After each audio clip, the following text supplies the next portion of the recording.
Hello and a very warm welcome to a new feature from the headquarters of Motorbase Performance here in Kent for 2017. It's a regular podcast for Team Shredded Wheat, and around the table I'm delighted to say we've got the team principal David Bartram and the three drivers for 2017. Two of them newly announced, one of them has been secure for some time. Matt Jackson, Martin Depper, Luke Davenport and David Bartram.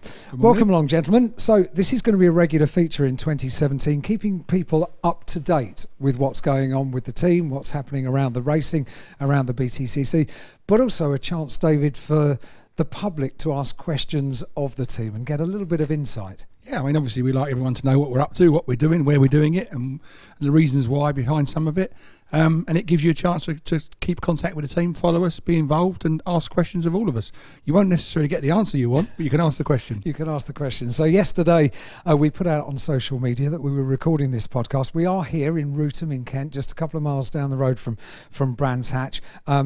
A favourite circuit of the team over the years, isn't it? Not just because it's local, but because Brands Hatch is a good, strong circuit for Motorbase. In my opinion, it's the best viewing circuit for supporters and fans of the series, or any series, because you can stand there, see everything you want to see good racing, and if it doesn't disappear out into the Grand Prix circuit, you don't miss anything. And I don't think there's many amphitheatres in the UK that can equal Brands Hatch, and it's my personal favourite. No. Well, as an entirely complete item, it's my favourite. But if it's as a racer, I used to love Alton Park. Did you? Yeah. Did you? As a driver, we might just very quickly ask Matt Jackson, favourite circuit in the country? Well, the only reason why it's his favourite is because he can get home to bed, isn't it? 2 miles down the road. Yeah, it's his local. Actually, no, there's a Baker's. The Baker's is round the corner, and it does the best baked tarts in the UK, and that's by the circuit, and that's actually sanctioned by Alan Hyde because he's tested many of those bakewell tarts. He has tested. He has tested. Martin Depper, first of all, welcome along to Motorbase Performance and to Team Shredded Wheat. I think you'll realise as the year goes on that this is quite a unique working environment. You won't have experienced anything quite like this before. Yes, well, it's all new for me, but no, I'm really excited about the new season and the fabulous opportunity in front of us. And Luke, same to you. Welcome along.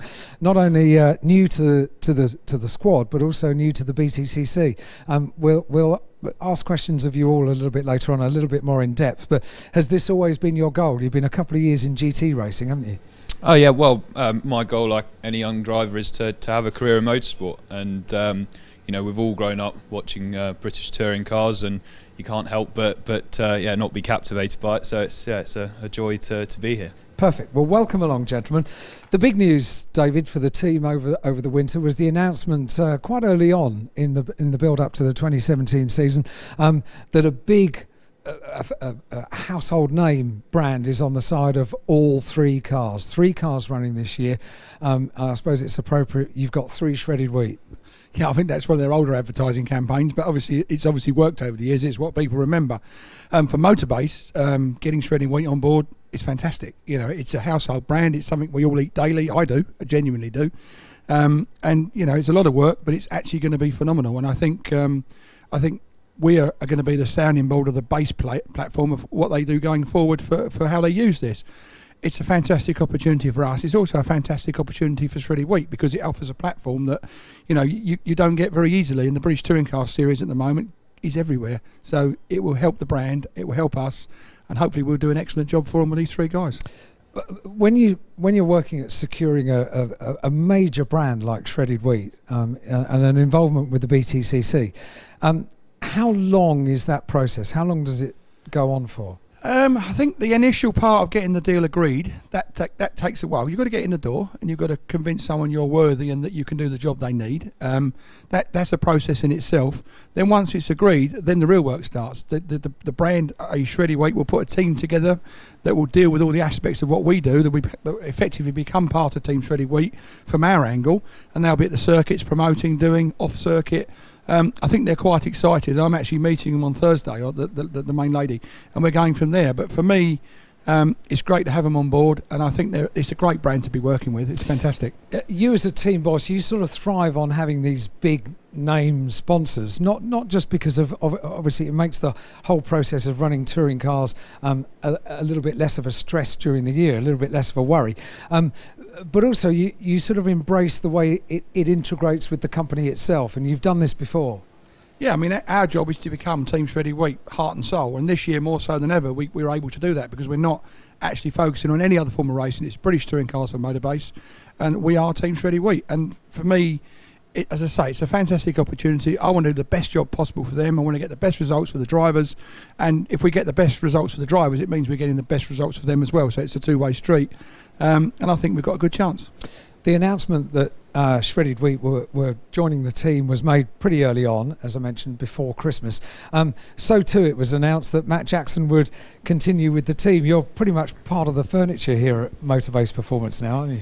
Yeah, it's been quite a while, isn't it? I'm still in shock that we got announced early because normally we like to save it a little bit later. So it has been left later than any other driver announcement. I would actually like an opportunity to explain that for once, because I always get, oh, you left Matt Wright to media day back in 14. I'm going to tell the whole. Hold on, we've got the tea coming. Tea ladies. We found a use of the team manager nowadays as well. In the winter, there's not so much for him to do, so he does the tea. No. Some shredded wheat would be nice. Ollie's cameo appearance. Thank you, Ollie. Enjoy. Very I haven't spat in any of them apart from that one. Very good. Ollie making the tea today. Sorry, Matt, we were in the middle of talking about the announcement, which was a little earlier than you're maybe accustomed to. It's great, you know. I mean, as David says, you know, we've been working hard and long for many years, and you know, to announce Shredded Wheat as to be a team partner is fantastic, and it's you know, to get that done early has really helped, and you know, we can focus on the task ahead, you know, which is the big prize. And to build on such a good year for you last year, runner-up in the Independence title with more wins than anybody else in the Independence Championship, third in the Championship overall as well, building on the half season that you had the previous year when you pretty much dominated the second half of the season. So you must be going into 2017, big title sponsor on board as well. It all looks good for you, doesn't it? It does, yeah. I mean, you know, we finished last year, as you say. You know, we took 5 wins, which was the highest amount, you know, joint with the Subaru, and you know, we had the pace in the car. We didn't quite make it. We were 16 points shy, which you know, is such a small margin, but we didn't quite crack it. And you know, to come back this year with Shredded Wheat, hopefully we can score more points and take that title. You must only have one goal at this stage in your BTCC career. You're a proven race winner. You're one of the most exciting drivers on the grid to watch. But that elusive title. Yeah, we've been second, we've been third. You know, we need to take the title. That is what the aim is. It is every year, and you know, we came so close last year. As you say, the Independence, we narrowly missed out, but we scored the wins. Consistency is what's going to win the championship, and we're very mindful of that. And yeah, you know, we've got a great test program lined up that hopefully we can get a bit more out of the car and hit the ground running. I think that's one of the things that's important. Nobody realises that because obviously the last few years have been tight. Matt's always the one that suffers and doesn't get any testing.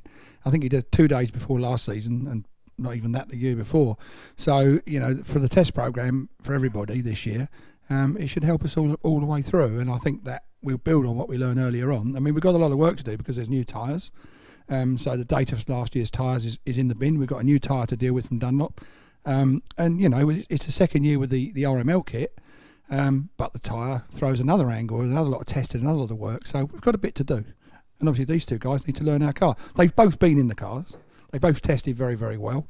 But they've got lots of work to do as well. You've come to my next point, which was to bring in both Martin and Luke. We talked to Martin first of all as a driver that's got experience in the BTCC with a couple of teams. You're sort of entering your 5th year in the championship, but one of those years wasn't a full year, and you felt it was time for a change, did you, Martin? Well, yeah, you know, my performance has been sort of up and down, unfortunately, but not quite what I would have you know, liked to achieve. Obviously, most certainly think there's a lot more to come from myself, and so yeah, like a lot of other drivers in the championship, you know, you've got to get yourself out there and try and undertake what's best. You know, the guys at Motorbase do a fabulous job, and you know, I've obviously had my eye on them for a long time, and great that they noticed me as well as. So yeah, you know, this year we got it together. So we've just announced that you're driving for for Team Shredded Wheat this year. How long have you known? How long have you actually gone? You can tell us now. Well, it's probably, where is it? I suppose is the tokenite really, over a few beers. That's how it sort of all started. The wheels moving, November wasn't it? was the confirmation. Was it? Internally, we had tested with him. We tested with him, I think, 10 days before, hadn't we? A few days before. Yeah, a few days before. 23rd, yeah. So we've known roughly since then. I mean, I knew when he finished the test he was going to do it. He just didn't know. But we've got him there now. This is the way the team boss works. David told me. Yeah. Yes. I like that. I like that. It's very good. It's a telepathic. At that stage, when you drove the car, were you aware that you were going to be joining up with a household name on the side of the car? Did you know that the deal was quite as big? No, not at that particular point. Obviously, the idea with the test, obviously, for the team to get a look at me and to obviously sort of assess, obviously, what I was able to do with the car, and equally for me to get a feel for it as well as, and great that both sides of the fence, we were both happy. So the news of then the big sponsor is just the cream on the cake, really. Has to be the question, Martin. Entering your 5th year in the championship, you must have set yourself aspirations, goals for 2017 already. Are they private? Are they personal? Are they ones that you'll keep to yourself? Or? Well, no. I think like every driver in the series, especially when you're with a team like Motorbase, as well as the aspirations are quite simple. It's podiums. It's simple as that. As you say, now into my 5th season. I did 4 full seasons and then that part season in 2010 when I first started. But no, podium's long overdue for me. And so it's I'm looking forward to making it happen. But all the tools around me, and I've now got the experience as well. So yeah, it's going to be very, very exciting. Well, welcome, Martin. Let's also welcome the newbie to the BTCC, the rookie to the team and to the championship as well, Luke Davenport. We need to introduce what you've done before. People that come along and watch the BTCC at the circuits and watch on ITV4's supreme coverage will have seen you last in 2014. Yeah, that's right. On the support package. So just take us through your racing career so far, Luke.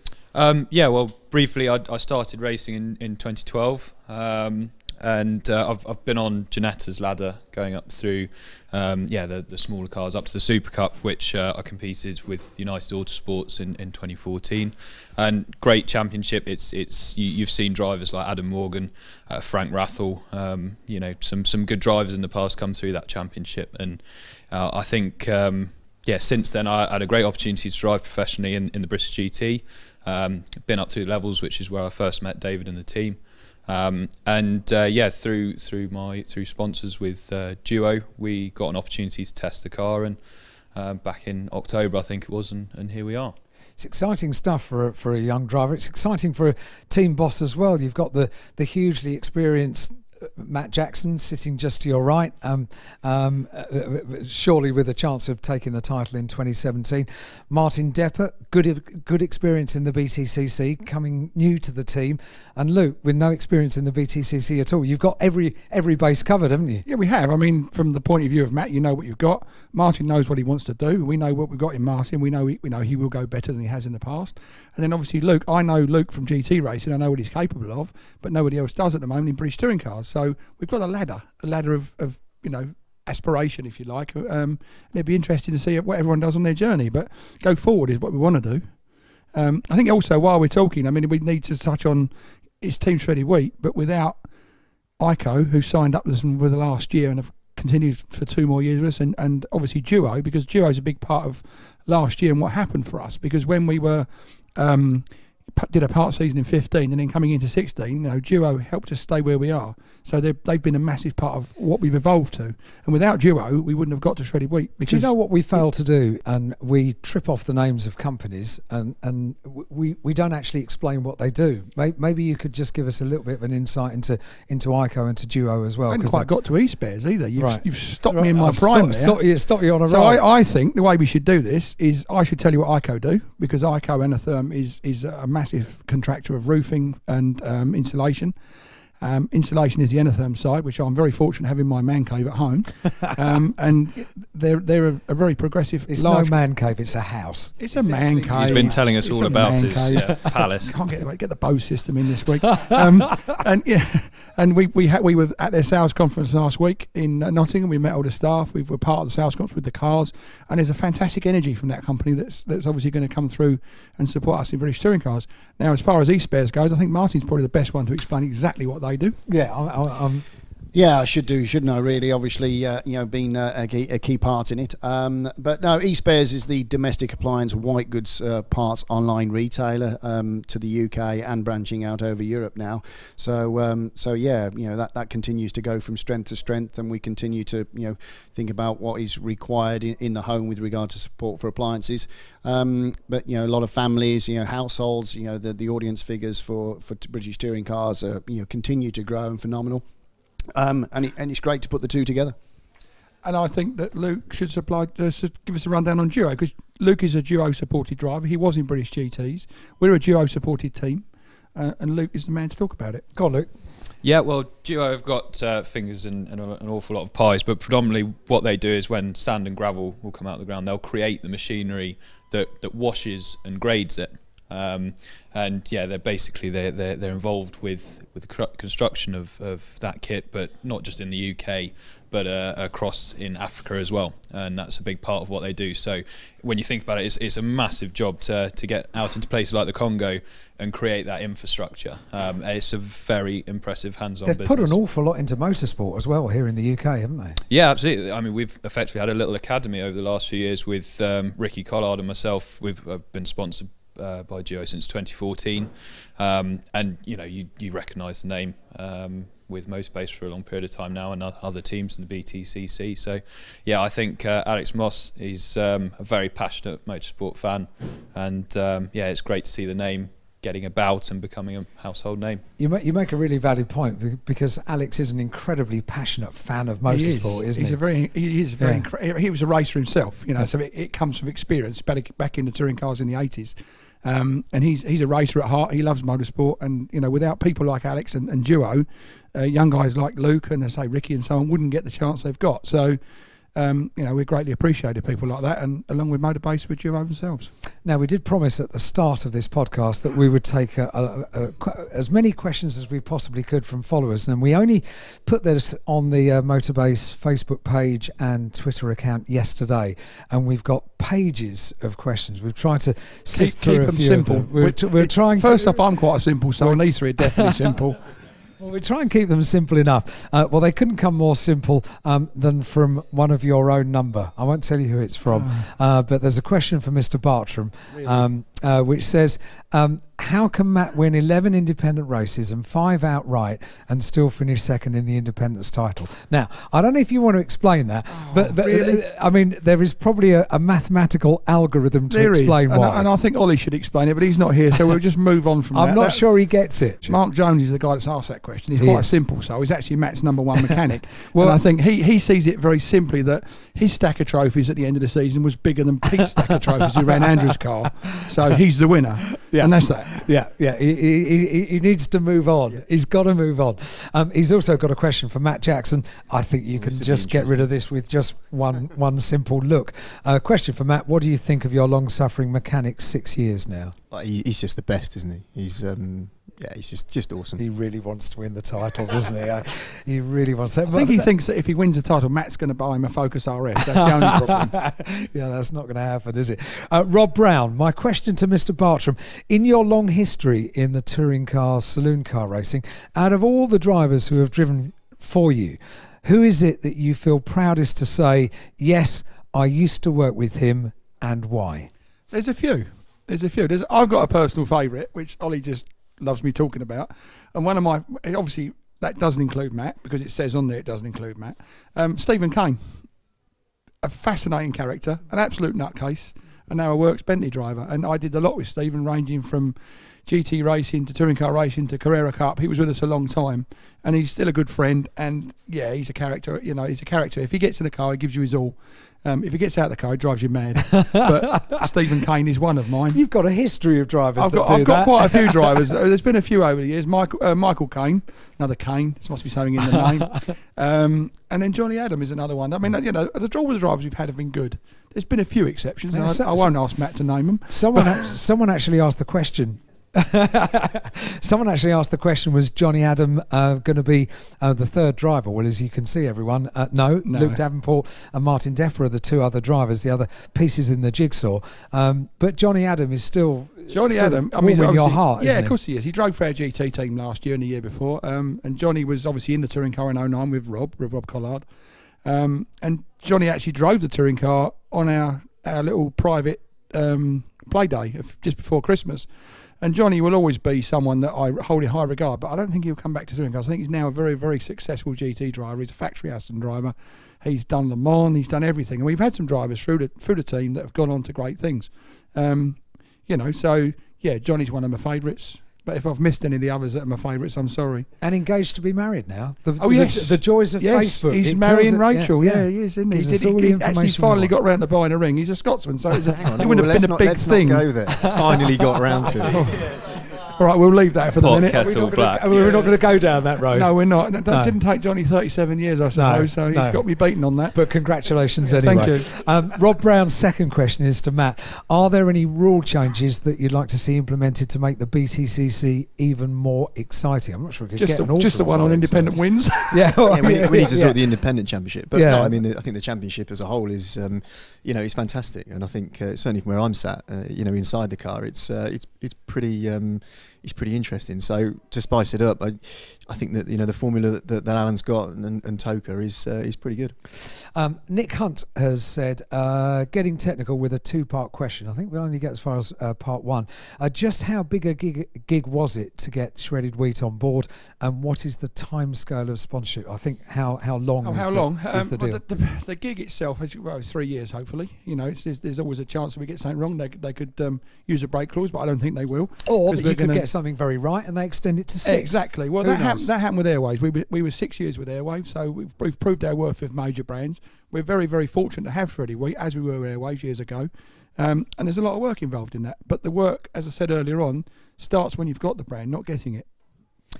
Max Greenfield says, how does Matt feel about going into the 2017 season with the championship winning car, knowing that they have all the data they need with the new kit on it? Is there any extra pressure on the driver and team to perform? I'm not sure you do pressure.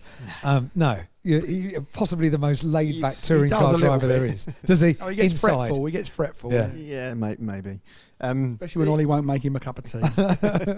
Yeah, I mean the car. There's a lot of things that change again this year, and we've got a tyre which is a fundamental part of it, and we're back to the drawing board as far as that. But we've had a good car now for a number of years. We've taken the most amount of wins in 15, 16.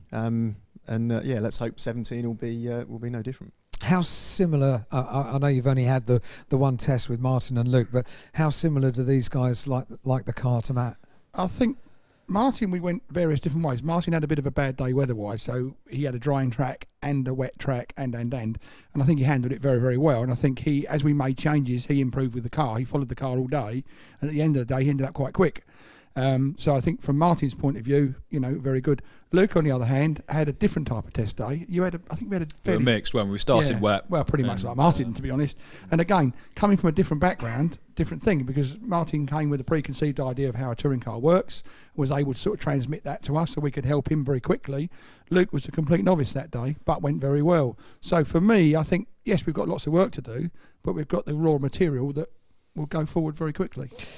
It sort of leads us quite nicely on to the next question, which is from Colin Wells.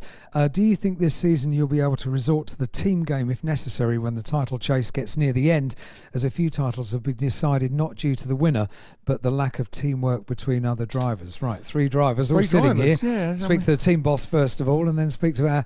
I think all of us know that if there's a championship on the line for any one driver and it's clear it is, then the others will help. That's how a team should work, and that's how most teams do work. You are right. It doesn't always work like that with teams. But I think in our team it does. And I think everyone here has got aspirations and goals. And if you help your teammate, you'll get help back. If you build barriers in your team, you won't get help back. And that's also been seen in other teams. And I think we 4 around the table here understand today that if any one of these guys can win anything, it's my job Ollie's job to make sure that the other guys help him to do so. I did say earlier on to you, Martin, this is a new team environment for you, not just the personnel, but also it's a pretty unique way of being in a team, because it does become quite a family at Motorbase. Yeah, definitely. And even though it's still early days, I'm feeling it, already. So yeah, you certainly see it and feel it coming through, and most certainly I think the team environment will be very strong. As I say, it's already showing itself now. And I think it's just going to add a lot more value and activity within what we do during 2017. Luke, as a GT driver, you know everything about teamwork, about working with other drivers, working with team members. Are you feeling it? Are you feeling the Motorbase love? Yeah, absolutely. Well, I've obviously heard all the rumours about Cake Club and things like that. So the unwritten rule of Cake Club is we don't mention. We don't Cake talk. Club. Sorry, we don't talk. It's about underground. Cake Club. Yeah. So no, there's for me personally, the test that I did. I've been fortunate to work with some good teams in the past, but I haven't been in such a professional learning environment where I was so clearly set targets for each session, which as a driver breaks it down for you. We're simple souls at the end of the day, so the more simple our remit is, the better it is, easier to achieve. I touched on Stephen Kane earlier. I knew Bartram would have something to say on that one. Very good. Kath Fardo says, for Matt, is there anything you will try to do differently in order to win the championship title this year? Good luck and hope you succeed. We need to score more points. It's simple. We were 16 short. Good answer. We need more points, and a lot of it. How can we help that? Consistency is where it's where it's from. We need to make sure that with the new tyre and the new changes for this year that we're on top of the game, and score more points. Jamie Walker asked the question to Matt, but I'm going to put it to Martin and to Luke as well. Says, is there a track that you haven't driven that you wish to try? It doesn't say necessarily in the UK, so we can go global. Yeah, so UK, I think I've done pretty much every circuit apart from the heights of Pembrey in Wales. But one that I'd love to go myself would be Bathurst. That just looks absolutely awesome. That's on mine. I don't think anyone here would argue with Bathurst. And maybe we would have a chance. Maybe we could put a team together. We've got a lovely idea. We've got some drivers. We have an Aston Martin, so maybe we could have. There's a few weeks left, isn't it? Before I'm afraid the cars are just about arriving there now. That left from Abu Dhabi in December. Yeah, that would be Martin. We didn't get a. UK ones, I think I've done most of them, but the European tracks really. I've only done a few excursions, so any of the Europeans and obviously international tracks. As a racing driver, they're all on this list to say it would be great to go and try them, and we see them on the telly just like a lot of the spectators, but to actually go and drive on it, race on it, etc. He's out there still to be done, and hopefully I'm still young enough to do it. Liz Ledgeham says, what's the biggest challenge you foresee for 2017? Do you see qualifying or tyres as an issue this year, or have you got all of that under control? I think that's part of what's next, testing. That's going to be crucial to how we improve on certain things. The new tyre is completely different to the old one, so Dunlop tell us we haven't done much on it yet. Nobody has. So it's going to be a case of loading a big stack of them up and going somewhere sunny, and by the end of February, hopefully. Bathurst. Too far. Okay. Too far. We won't get back in time to do the rest of March. It was worth a try, Matt. I thought I'd have a bash. Okay, just a couple more questions, and then we're going to bring our first podcast for Team Shredded Wheat to a conclusion. But the good news is that throughout 2017, we'll be bringing these podcasts to you, not necessarily from Motorbase headquarters here in Ruton. I think Matt wants to do in the pub in his village. We need to get you guys to travel up towards our way, don't we? Oh yeah, because we're sort of outnumbered here, aren't we? Yeah, you need to head north. Midlands drivers. Yeah, I'm based where the Queen's based, down south. Yeah, quite right. She owns the country. It's on the money. Quite right too. Nikki Turner asked the question: what would be the one vital piece of advice you'd give to anyone entering the BTCC? So maybe you'd like please, to. Well, look, on a postcard, steer clear of the Australian. That's the most crucial bit of advice. And his sidekick, Mr. Allen, and the other bloke that's in there, good old Mr. Watson. And no, I think in our team you've got a lot of data, and you've got Matt. Use it to death. abuse it. Never be frightened of asking questions. You make every racing lap, every test lap count, and absorb as much as you can. Become a sponge, really, year one, and that will help you going forward. I think that applies to all of us, really, because this year there's still a lot of learning to do. We're still learning certain things with the RML kit. We're going to learn a lot more with the tyres. Yeah, just keep learning. Never, ever stop learning. Any advice, Matt? Yeah, I mean, you know, the wealth of experience within the championship is huge. You know, you've got guys out there that have been banging away for 25 years in the BTCC, and you know, my belief is that it is, if not the hardest championship in the world, certainly in saloon cars, if not the hardest. And I think that is down to the level of experience in there. And you know, as a driver, for Luke coming in year one, there's a lot to learn. But also for me, you know, you're still learning all the time, and you'll learn new tricks off these guys. And it's you know, sometimes you know, in the learning process, you're going to get bitten and get spat out. But that is part of the learning. And you know, there is an awful lot to do, and as David said, you know, a lot of testing we've got to do. There's a lot to learn on the cars from everybody. You know, engineering wise, we need to make the car a few tenths quicker, and that takes you know, a lot of hard work. Any advice from? Yeah, I think there's a lot of learning to do, you know, on race day. You know, whilst obviously all your experience are coming, you know, with track time and testing, even qualifying, as well as you know, the real work. And I think the big change for a lot of people joining the touring cars is race day and the action and the very close racing that goes on. You know, in touring cars, all of the same nature. Nobody gives an inch, so it's very different to a lot of other series, I would say. So yeah, it's, you know, just you know, be aware and yeah, and enjoy. Yeah, for me coming in, I'm aware of the challenge, and we know that I can put a lap time over a test. But the big question is, can I race in this series? And I think, going back to what we were saying earlier about testing, the benefit of the new tyre this year, we've got a good testing program ahead of us. I've got the wealth of experience with the other guys in the team, and you know, absolutely, as you say, got to be a sponge and learn as much as I can. And I think we're in a good position to start as a fresh driver to the championship with that new tyre and with a good test program. So I think it looks positive. There's one thing you've got to do. Remember that British Touring Cars is partly show business. It's an entertaining racing. I think that's what Alan said recently. And then there's one other big question for everyone here, really, and that is very simply, can you eat 3 shredded wheat? Well, funny you should say that. Oh dear. The final question, well, a lot of people I don't mean ask the mini question. ones, I mean the full-blown No. Dean Murphy-Brown said, can either David, Matt or the secret new guys eat 3 shredded wheat? Well, I don't know, I can. it just so happens like an initiation, that we have bowls that We're were not doing prepared it now. earlier on, and all of them can have a bowl as we bring the podcast to a conclusion. And we have shredded wheat standing by. That's the man-size ones. And That's the obviously, proper job. for the rookie, we have bite-size. Bite-size. So we've got it all taken care of. All that remains for us to do is to call the team manager, Ollie Collins. Warm milk, cold milk. I think we'll leave that for another. I think we'll leave this as the mystery. Do we? Don't we? That better be the start of the next podcast. Luke's very up for that. I'm desperate to get involved. 3 little ones. Yeah, That's so all you need. you've gone for the mini ones. This is the real deal. This is the man-size one. Look, Matt's really keen. Look, 3 shredded wheat. There's the other 2 there. And at that point, I think we'll leave it to Alan Hyde to bring it to a close. I think we know what we'll be doing for the rest of the morning. Guys, thank you so much. David Bartram, Matt Jackson, Martin Depper and Luke Davenport. Guys, welcome to the team. Thank you so much for joining us for the first of our podcasts with Team Shredded Wheat. And this is a regular feature throughout 2017. Keep up with what's happening at the team.